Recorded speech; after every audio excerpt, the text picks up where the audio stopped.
जय हिंद दोस्तों, कैसे हैं आप सभी लोग। आशा करता हूं कि आप सभी लोग अच्छे होंगे। दोस्तों बहुत ही बड़ी भर्ती निकल करके सामने आ रही है दोस्तों, प्राइवेट सेक्टर की मैं आज बात कर रहा हूं। दोस्तों मैं बात कर रहा हूं आज टाटा मेमोरियल हॉस्पिटल की। तो देखिए दोस्तों, जगह जगह पर इस हॉस्पिटल के ब्रांच है, जैसे यूपी, बिहार, बंगाल, उसके अलावा मुंबई, दिल्ली, अलग अलग स्टेट में दोस्तों इसके ब्रांच हैं। और दोस्तों इसका मुख्य उद्देश्य ये है कि लोगों तक बेहतर स्वास्थ्य सुविधा प्रदान की जाए। तो दोस्तों कौन कौन से पोस्ट पे वैकेंसी आई है, नंबर ऑफ पोस्ट कितने हैं, क्या एलिजिबिलिटी मांगा जा रहा है, दोस्तों सारा ए टू जेड सारी जानकारी हम आपको देंगे दोस्तों। तो देखिए दोस्तों, ठंड बहुत ज़्यादा है, आप लोग रजाई में घुस करके अपना वीडियो को देखिए और पढ़ाई भी कीजिए तो रजाई में घुस करके, क्योंकि बहुत ज़्यादा ठंड है दोस्तों। तो आइए बिना लेट के हुए वीडियो को स्टार्ट करते हैं। जैसा कि आप सभी लोग देख रहे हैं दोस्तों, टाटा मेमोरियल सेंटर, जिसे हम लोग टाटा मेमोरियल हॉस्पिटल के नाम से भी जानते हैं दोस्तों, इसमें भर्ती आई है। तो देखिए, अगर टोटल पोस्ट की अगर हम लोग बात करेंगे दोस्तों, तो 405 टोटल पोस्ट निकल करके सामने आ रहा है। अप्लाई डेट कब से होगा, तो 20 दिसंबर 2022 से इसका ऑनलाइन आवेदन स्टार्ट हो गया है दोस्तों। और अंतिम तिथि जो होगा वो 10 जनवरी 2023 तक रहेगा दोस्तों। ठीक है, देखिए दोस्तों, आगे हम लोग बात कर लेते हैं फीस की, कि इस फॉर्म को फिल करने के लिए कितना फीस देना पड़ेगा। तो देखिए, जनरल, ओबीसी और ईडब्ल्यूएस के जो कैंडिडेट हैं उनको 300 रुपये का फीस देना पड़ेगा फॉर्म को फिल करने के लिए। वहीं पे एससी, एसटी और फीमेल कैंडिडेट हैं उनको कोई भी फीस नहीं लगेगा, यानी कि आप लोग बिल्कुल फ्री में फॉर्म को अप्लाई कर सकते हो दोस्तों। ठीक है, आइए अब देख लेते हैं कि कौन कौन से पोस्ट पे वैकेंसी निकली है। तो एलडीसी यानी कि लोअर डिवीजन क्लर्क, उसके अलावा अटेंडेंट के पोस्ट पे वैकेंसी आई है दोस्तों, नर्स के पोस्ट पे वैकेंसी आई है और हेल्पर के पोस्ट पे वैकेंसी आई है दोस्तों। आइए दोस्तों, आगे हम लोग पूरा डिटेल से जान लेते हैं कि क्या क्वालिफिकेशन होना चाहिए और किस पोस्ट में कितनी वैकेंसीज आई हैं। तो सारा ए टू जेड हम लोग जानते हैं दोस्तों। देखिए, ट्रेड हेल्पर की अगर हम लोग बात करेंगे तो टोटल 70 फीट है दोस्तों। और उसकी अगर हम लोग बात करेंगे तो 25 साल के जो एज तक के जो कैंडिडेट हैं वो फॉर्म को फिल कर सकते हैं, यानी कि 10 जनवरी 2023 तक आपका एज 25 साल होना चाहिए दोस्तों। उससे अगर ज़्यादा हो गया तो आप लोग फॉर्म को फिल नहीं कर पाइएगा, ठीक है ना। यानी कि 25 साल के आप लोग अंदर ही रहेंगे तब आप लोग फॉर्म को फिल कर पाएंगे। ठीक है, क्वालिफिकेशन की अगर हम लोग बात करेंगे दोस्तों, तो जो 10th पास के जो कैंडिडेट हैं और साथ में 1 साल का एक्सपीरियंस होने चाहिए क्लीनिंग या फिर ओटी रूम में। यानी कहने का मतलब ये है दोस्तों कि अगर आपने कभी भी हॉस्पिटल में काम किया होगा, ओटी रूम में या फिर साफ सफाई से रिलेटेड काम किए होंगे दोस्तों, तो उसका एक्सपीरियंस सर्टिफिकेट भी यहाँ पे मांगा जा रहा है। अगर वो लगा देंगे और हाई स्कूल का सर्टिफिकेट आपके पास है दोस्तों, तो आप लोग यहाँ पर इस फॉर्म को फिल कर सकते हैं दोस्तों। और इसके अलावा परसेंटेज का यहाँ पे कोई भी इशू नहीं है दोस्तों। ठीक है, ये मैं बता रहा था ट्रेड हेल्पर के लिए, ठीक है ना। अच्छा दोस्तों, देखिए ट्रेड हेल्पर की अगर मैं बात करूंगा तो 18,000 रुपये सैलरी इसमें मिलेगी। देखिए, जॉब प्राइवेट है दोस्तों, लेकिन लाइफ टाइम के लिए और परमानेंट आपका जॉब रहेगा दोस्तों। ठीक है ना, यानी कि इसमें सारी फैसिलिटी आपको दिया जाएगा, रहना, खाना, मेडिकल, हर सारी सुविधा दोस्तों आपको यहाँ पे मिलेगी। ठीक है ना। और आगे दोस्तों हम लोग बात कर लेते हैं नर्सिंग की पोस्ट की। तो देखिए, नर्सिंग की पोस्ट को मैंने 3 पार्ट में डिवाइड कर दिया है, नर्सिंग ए, नर्सिंग बी और नर्सिंग सी। ठीक है ना, क्योंकि अलग अलग सीट पे वैकेंसी आई है दोस्तों, और कहीं ना कहीं इसका जो क्वालिफिकेशन है दोस्तों वो सेम ही है। तो इस वजह से मैं एक साथ मैं इसे बता देना चाहता हूं। और काफ़ी सारे छात्रों को दोस्तों एजुकेशन में दिक्कत होती है, इस वजह से आप लोग जो एलिजिबिलिटी है आप लोग इसे अच्छे से समझिएगा दोस्तों। ठीक है ना। देखिए, नर्सिंग ए की अगर मैं बात करूं तो 212 सबसे ज़्यादा सीट है दोस्तों नर्सिंग ए पर। और एज की मैं बात करूं दोस्तों, 30 साल तक के जो कैंडिडेट है दोस्तों वो इस फॉर्म को अप्लाई कर सकते हैं दोस्तों। देखिए, मेल या फीमेल दोनों फॉर्म को अप्लाई कर सकते हैं, ऑल इंडिया के कैंडिडेट इस फॉर्म को भर सकते हैं। तो इसमें आपको कोई भी डाउट नहीं होना चाहिए दोस्तों। ठीक है ना। अगर मैं इसकी क्वालिफिकेशन की अगर बात करूं दोस्तों, तो देखिए, general nursing and midwifery diploma in oncology nursing. कहने का मतलब है दोस्तों कि अगर आपने कभी भी हॉस्पिटल में काम किया होगा तो आपके पास नर्सिंग का जो है वो सर्टिफिकेट होगा दोस्तों, या फिर मिडवाइफरी का एक कोर्स होता है दोस्तों, वो आपके पास होगा। अगर वो भी नहीं है दोस्तों, तो देखिए एक कोर्स होता है ओंकोलॉजी का, जो कैंसर से पीड़ित लोग होते हैं उसके लिए ये कोर्स है दोस्तों ओंकोलॉजी का। अगर आपने ये कोर्स किया हो तो आप लोग फॉर्म को फिल कर सकते हो। देखिए दोस्तों, अगर मान लीजिए कि ये क्वालिफिकेशन आपके पास नहीं है, तो अगर आपने बीएससी से नर्सिंग किया हो तब भी आप लोग इस फॉर्म को अप्लाई कर सकते हो दोस्तों। उसके अलावा आपके पास 1 साल का एक्सपीरियंस होना चाहिए दोस्तों, जो आपने नर्सिंग का काम किया है उससे रिलेटेड आपके पास एक्सपीरियंस होना चाहिए। और नर्सिंग काउंसिल में आपका रजिस्ट्रेशन होना चाहिए दोस्तों, तब जाकर के आप लोग नर्सिंग के लिए अप्लाई कर सकते हैं। मेल और फीमेल कैंडिडेट दोनों अप्लाई कर सकते हैं दोस्तों। ठीक है ना। और एज की मैंने बता दिया है कि मैक्सिमम एज जो है वो 30 साल यहाँ पे मांगा गया है दोस्तों। और मैं इसकी अगर सैलरी की बात करूंगा दोस्तों, तो शुरुआती जो सैलरी रहेगी आपकी 43,000, यानी कि 43,000 रुपये जो है आपकी सैलरी रहेगी दोस्तों, ठीक है। और इसमें से अगर मान लीजिए आपके पास कुछ भी एलिजिबिलिटी है तो आप लोग फॉर्म को फिल कर सकते हो। कहने का मतलब यह है दोस्तों, अगर ऑन्कोलॉजी नर्सिंग से अगर आपने डिप्लोमा किया है तो आप लोग फॉर्म को फिल कर सकते हैं दोस्तों। अगर मान लीजिए वो नहीं किए हैं तो मिडवाइफरी अगर किए हैं तब भी आप लोग फॉर्म को फिल कर सकते हैं। अगर बीएससी नर्सिंग से किए हैं दोस्तों तब भी आप लोग फॉर्म को फिल कर सकते हैं। और साथ में आपके पास एक्सपीरियंस होना चाहिए दोस्तों, और नर्सिंग काउंसिल में आपका रजिस्ट्रेशन होना चाहिए, ठीक है ना। तो इस चीज़ को आप लोग समझिएगा दोस्तों। देखिए दोस्तों, आगे हम लोग बात कर लेते हैं नर्सिंग बी का। तो देखिए दोस्तों, जो नर्सिंग बी का जो पोस्ट है वो नर्सिंग ए के पोस्ट से थोड़ा ऊंचा है। तो इसमें जो सैलरी आपकी रहेगी वो मंथली सैलरी 47,000 रुपये रहेगी दोस्तों। नंबर ऑफ टोटल सीट की अगर बात कर लेंगे तो 30 सीट है, और इसमें 35 साल यानी कि 10 जनवरी 2023 तक अगर आप 35 साल तक हैं या फिर उसके नीचे हैं तब आप फॉर्म को फिल कर सकते हो दोस्तों। यानी कि 35 साल से आप ऊपर नहीं होने चाहिए, ठीक है ना। और उसके अलावा दोस्तों अगर मैं एजुकेशन की बात करूंगा कि क्या क्वालिफिकेशन होना चाहिए दोस्तों, तो देखिए सेम यही क्वालिफिकेशन होना चाहिए दोस्तों जो मैंने अभी आपको बताया कि ओंकोलॉजी में अगर आपने नर्सिंग का कोर्स किया है तब आप फॉर्म को फिल कर सकते हो। अगर बीएससी से आपने नर्सिंग किया हो दोस्तों तब भी आप लोग फॉर्म को फिल कर सकते हो। लेकिन इसमें जो रहेगा दोस्तों, यहाँ पे 1 साल का जो एक्सपीरियंस दिया गया है, इसमें कम से कम आपके पास एक्सपीरियंस जो रहेगा वो 4 से 5 साल का होना चाहिए, क्योंकि जो नर्सिंग बी का पोस्ट है दोस्तों वो ऊंचा पोस्ट माना जाता है, ठीक है ना। तो इसमें आपके पास जो एक्सपीरियंस रहेगा काम का वो थोड़ा ज़्यादा होना चाहिए, ठीक है ना, तब जाकर के आप इस फॉर्म को फिल कर सकते हो। और बाकी एलिजिबिलिटी दोस्तों यही रहेगा, है ना। आइए दोस्तों, आगे हम लोग बात कर लेते हैं नर्सिंग सी की। देखिए इसमें नंबर ऑफ पोस्ट 50 रहेंगे दोस्तों। 40 साल के जो कैंडिडेट हैं इस फॉर्म को फिल कर सकते हैं, यानी कि 10 जनवरी 2023 तक आपका एज 40 साल होना चाहिए दोस्तों। उसके अलावा क्वालिफिकेशन की मैं बात करूंगा तो सेम वही क्वालिफिकेशन होना चाहिए दोस्तों, बस आपके पास एक्सपीरियंस सर्टिफिकेट जरूर होना चाहिए। क्योंकि एक्सपीरियंस सर्टिफिकेट नहीं होगा क्योंकि आपने कहीं दिखाना होगा ना दोस्तों कि मैंने पहले भी किसी हॉस्पिटल में काम किया है। एक्सपीरियंस सर्टिफिकेट होना जरूरी है।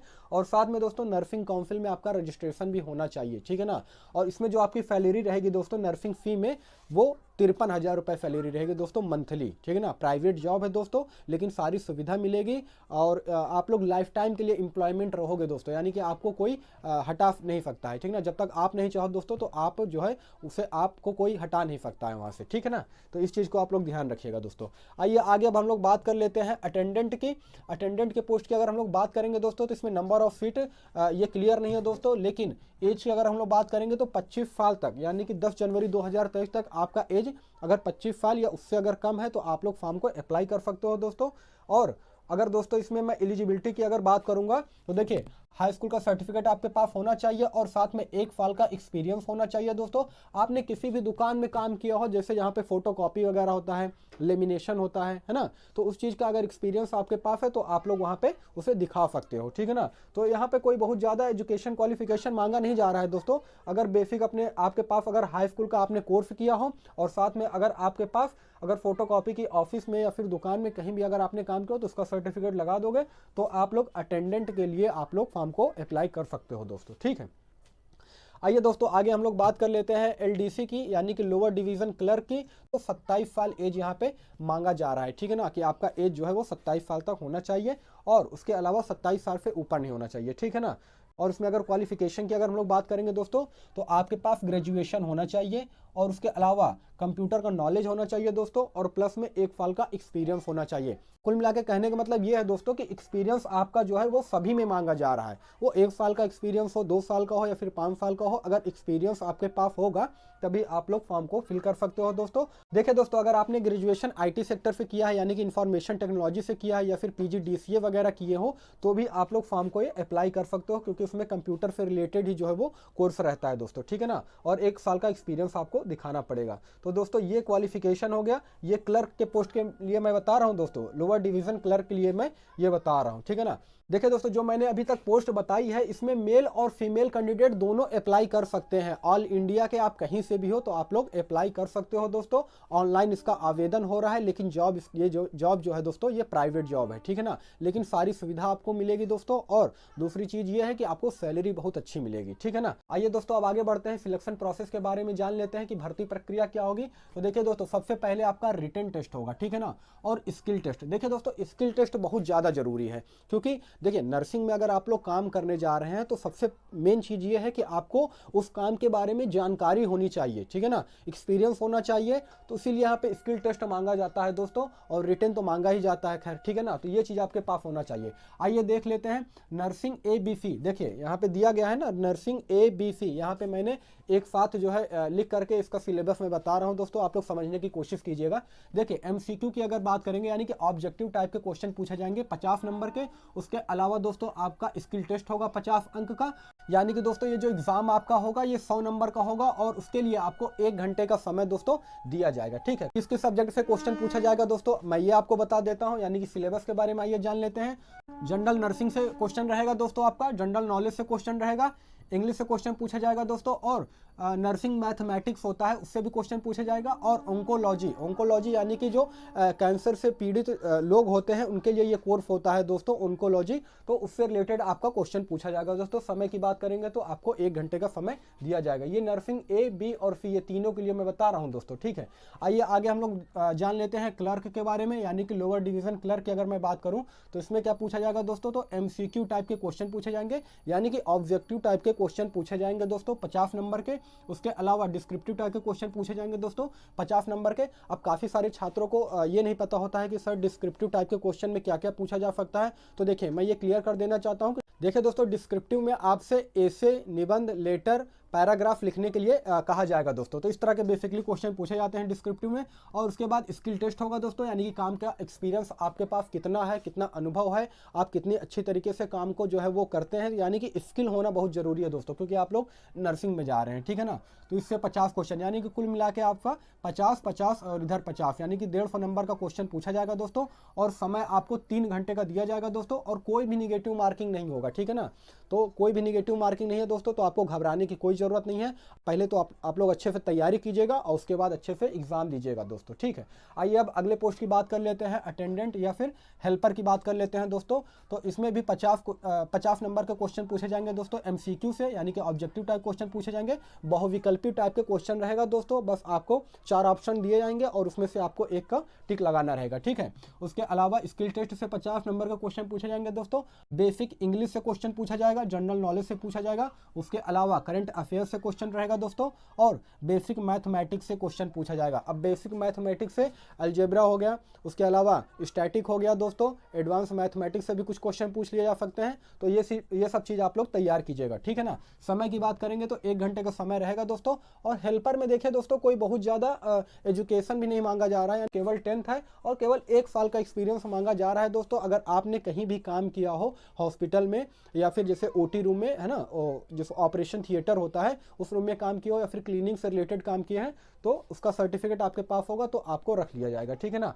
और एक चीज़ मैं और क्लियर कर देना चाहता हूं दोस्तों, देखिए जो जनरल के कैंडिडेट हैं दोस्तों, वो अगर 50% नंबर लाते हैं तो वो क्वालिफाई कर जाएंगे दोस्तों। और उसके अलावा दोस्तों जो अदर कैंडिडेट हैं वो अगर 40% नंबर अगर लाते हैं दोस्तों तो वो क्वालिफाई कर जाएंगे, यानी कि बहुत ही ज़्यादा नंबर इसमें लाने की ज़रूरत नहीं है दोस्तों। और देखिए दोस्तों यहाँ पे दिया गया है ऑल इंडिया के कैंडिडेट मेल और फीमेल अप्लाई कर सकते हैं, बस आपके पास एलिजिबिलिटी होनी चाहिए। और दूसरी चीज़ परमानेंट जॉब है दोस्तों, ठीक है ना। अगर आपके मन में ये आ रहा हो कि नहीं प्राइवेट जॉब है तो परमानेंट नहीं रहेगा, कभी भी हमें निकाला जा सकता है, तो ऐसा कुछ भी नहीं है दोस्तों।